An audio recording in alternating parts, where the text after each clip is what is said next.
അസ്സലാമു അലൈക്കും. ഹായ്, നമസ്കാരം. റിയൽ ഹോമിൻ്റെ പുതിയൊരു വീഡിയോയിലേക്ക് എല്ലാവർക്കും സ്വാഗതം.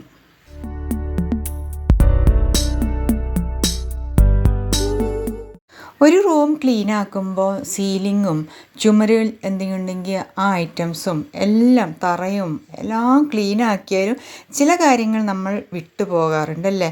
എല്ലാം അടുക്കി വെച്ചിട്ടും പെറുക്കി വെച്ചും ഒക്കെ ഉണ്ടാവും. അതിൽ ഒന്നാണ് വിൻഡോസിൻ്റെ ഇങ്ങനെയുള്ള ഭാഗങ്ങൾ അല്ലേ. നമ്മൾ ഇവിടെ നിന്നാണ് തുറക്കുകയും അടയ്ക്കുകയും ചെയ്യുന്നത്. അപ്പോൾ അവിടെ ക്ലീൻ ചെയ്യാൻ നമ്മൾ മറക്കരുത്. അടിപൊളിയായിട്ട് റൂം ക്ലീനൊക്കെ ആയിട്ടുണ്ടാകും, പക്ഷേ ഡോറിലുണ്ടാവും എന്നാലും അവിടെ ഇവിടെ ആയിട്ട് പാടുകളില്ലേ. അപ്പോൾ അതും നമ്മൾ സോപ്പ് ലായനി വെച്ചിട്ട് ക്ലീൻ ചെയ്തെടുക്കുന്നത് നന്നായിട്ടിരിക്കും. ആ ഡോറും കൂടി ക്ലീൻ ആയാലാണ് വീട് മൊത്തത്തിൽ ക്ലീനായെന്ന് നമുക്ക് പറയാൻ പറ്റുള്ളൂ. കണ്ടില്ലേ, ഈ സൈഡിലും ഹാൻഡിലും പിന്നെ ഡോറിൻ്റെ സൈഡ് ഭാഗമൊക്കെ പലപ്പോഴും പലരും വിട്ടുപോകുന്നതായിട്ട് ഞാൻ കണ്ടിട്ടുണ്ട് കേട്ടോ.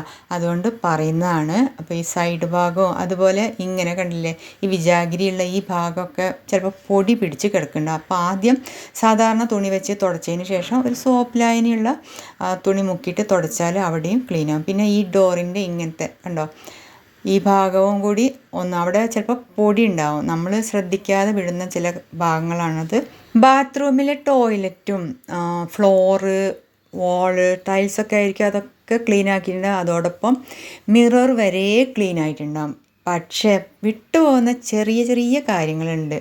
അതാണ് വിൻഡോസിൻ്റെ സൈഡിലൊക്കെ ചിലപ്പോൾ പൊടിയും വെള്ളം തെറിച്ചിട്ടുള്ള പാടുകളൊക്കെ ഉണ്ടാകും. അതൊക്കെ നമ്മളൊന്ന് സോപ്പ് ലായനി മുക്കിയ തുണി വെച്ചിട്ടോ, അതുപോലെയാണ് ഈ കർട്ടൻ ഉണ്ടെങ്കിൽ നമ്മൾ കുറേ കഴിയുമ്പോൾ അത് പിന്നെ കളഞ്ഞിട്ട് പുതിയതായിരിക്കും മേടിക്കുന്നത്. അതിൻ്റെ ആവശ്യമില്ല, അതൊന്ന് സോപ്പ് ലായനി മുക്കി കഴുകിയെടുത്താൽ ഫ്രഷായിട്ടിരിക്കും. അപ്പോൾ നമ്മൾ അവിടെയും ബാത്റൂമിലാണെങ്കിലും ഒരു പഴയ സോക്സ് ഉണ്ടെങ്കിൽ അത് സോപ്പുള്ള വെള്ളത്തിൽ മുക്കിയിട്ട് അതുകൊണ്ട് നന്നായിട്ട് തുടച്ച് പിന്നെ വാഷ് ചെയ്താൽ ആ ഡോറിൻ്റെ അടിഭാഗത്തൊക്കെ ചിലപ്പോൾ ഇങ്ങനെ ഹാർഡ് വാട്ടർ ആണെങ്കിൽ പ്രത്യേകിച്ചും കറ പോലെ കിടക്കുന്നുണ്ടാവും. അതൊക്കെ ഒരു സോപ്പ് ലായനി വെച്ചിട്ട് കഴുകി എടുത്താൽ ഫ്രഷായിട്ടിരിക്കും. അതുപോലെ തന്നെയാണ് നമ്മുടെ വിൻഡോസിൻ്റെ സൈഡും ചുറ്റുഭാഗത്തൊക്കെ ചിലപ്പം നമ്മൾ വാഷ് ചെയ്തിട്ടുണ്ടാവും എങ്കിൽ കൂടി അവിടെ ഇങ്ങനെ പാട് പോലെയൊക്കെ കിടപ്പുണ്ടാവും, പ്രത്യേകിച്ചും നേരത്തെ പറഞ്ഞ പോലെ ഹാർഡ് വാട്ടർ ആണെങ്കിൽ. അപ്പോൾ അതൊക്കെ ഒന്ന് സോപ്പ് ലായനി കൊണ്ട് നന്നായിട്ടൊന്ന് തുടച്ചതിന് ശേഷം ഇങ്ങനെ ബ്രഷ് കൊണ്ട് കഴുകിയ, അതുപോലെ ഈ ഗ്ലാസ്സുകളൊക്കെ ഇങ്ങനെ ബ്രഷ് ഇട്ടിട്ട് കഴുകിയാൽ നമുക്ക് പഴയ ആ പുതുപുത്തൻ പോലെ തന്നെ നമ്മുടെ വിൻഡോസും അതുപോലെ ഈ സോപ്പ് വെക്കുന്ന ഇങ്ങനത്തെ സ്റ്റാൻഡ്സൊക്കെ ഉണ്ടെങ്കിൽ അതൊക്കെ ജസ്റ്റ് ഒന്ന് ബ്രഷ് ഇട്ട് കഴുകിയാൽ ക്ലീൻ ആയിക്കൊള്ളും. അതൊക്കെയാണ് വിട്ടുപോകുന്ന കാര്യങ്ങൾ എന്നാണ് എനിക്കറിയുന്നത് കേട്ടോ.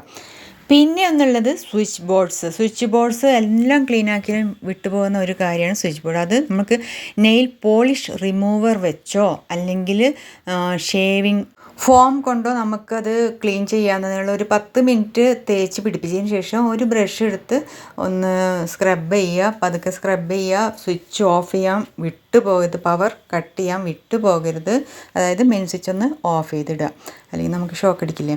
അതിന് ശേഷം ഒരു ഉണങ്ങിയ തുണി വെച്ചിട്ട് അതൊന്ന് തുടച്ചാൽ പുത്തൻ കണ്ടീഷനോടെ ഒരു സ്വിച്ച് ബോർഡ് നമുക്ക് ലഭിക്കുന്നതായിരിക്കും. കണ്ടില്ലേ, എന്തൊരു തിളക്കമാണ്, കണ്ടില്ലേ. പിന്നെയുള്ളത് കിച്ചൺ എല്ലാം ക്ലീൻ ആക്കിയിട്ടുണ്ടാകും, എന്നാലും വിട്ടുപോകുന്ന ചെറിയൊരു കാര്യമാണ് ഈ കബോർഡിൻ്റെ ഇങ്ങനത്തെ സൈഡുകളൊക്കെ. അതൊക്കെ നമ്മൾ ഉണങ്ങിയ തുണി വെച്ച് തുടച്ചതിന് ശേഷം പിന്നെയും കറയുണ്ടെങ്കിൽ സോപ്പ് മുക്കിയിട്ട് ഒന്ന് തുടച്ചെടുക്കുക. ഞാൻ അതിനൊക്കെ സോക്സാണ് യൂസ് ചെയ്യുന്നത് കേട്ടോ, അല്ലെങ്കിൽ നല്ല സോഫ്റ്റ് തുണി. അപ്പോൾ ഇതും കൂടി ആയാലേ നമ്മുടെ വീടിൻ്റെ ക്ലീനിങ് കംപ്ലീറ്റ് ആകുള്ളൂ. നമ്മുടെ ചെറിയ വീഡിയോ ഇവിടെ അവസാനിപ്പിക്കുകയാണ്. ഇഷ്ടപ്പെട്ട ഒരു ലൈക്ക് തരിക, ഷെയർ ചെയ്യാൻ വിട്ടുപോകരുത്. അതുപോലെ നിങ്ങളുടെ അഭിപ്രായങ്ങൾ ഞങ്ങളിലേക്ക് കമൻറ്റ് ബോക്സിലൂടെ അറിയിക്കാവുന്നതാണ്. സബ്സ്ക്രൈബ് ചെയ്യാതെ ഫസ്റ്റ് ടൈം കാണുകയാണെങ്കിൽ ഒന്ന് സബ്സ്ക്രൈബ് ചെയ്ത് നമ്മളെ ഒന്ന് സപ്പോർട്ട് ചെയ്യുക. നമ്മുടെ പുതിയ വീഡിയോസ് നിങ്ങളിലേക്ക് എത്തുവാൻ വേണ്ടി ബെല്ലൈക്കൺ ടച്ച് ചെയ്യുക, അതുപോലെ ഓൾ ഓപ്ഷൻ കൂടി എനാബിൾ ചെയ്യുക. അപ്പോഴേ നമ്മുടെ പുതിയ വീഡിയോസ് നിങ്ങളിലേക്ക് എത്തുകയുള്ളൂ. അപ്പോൾ അടുത്തൊരു നല്ലൊരു വീഡിയോ വരേക്കും. അസ്സലാമു അലൈക്കും, നമസ്കാരം, bye. Thank you for watching my video.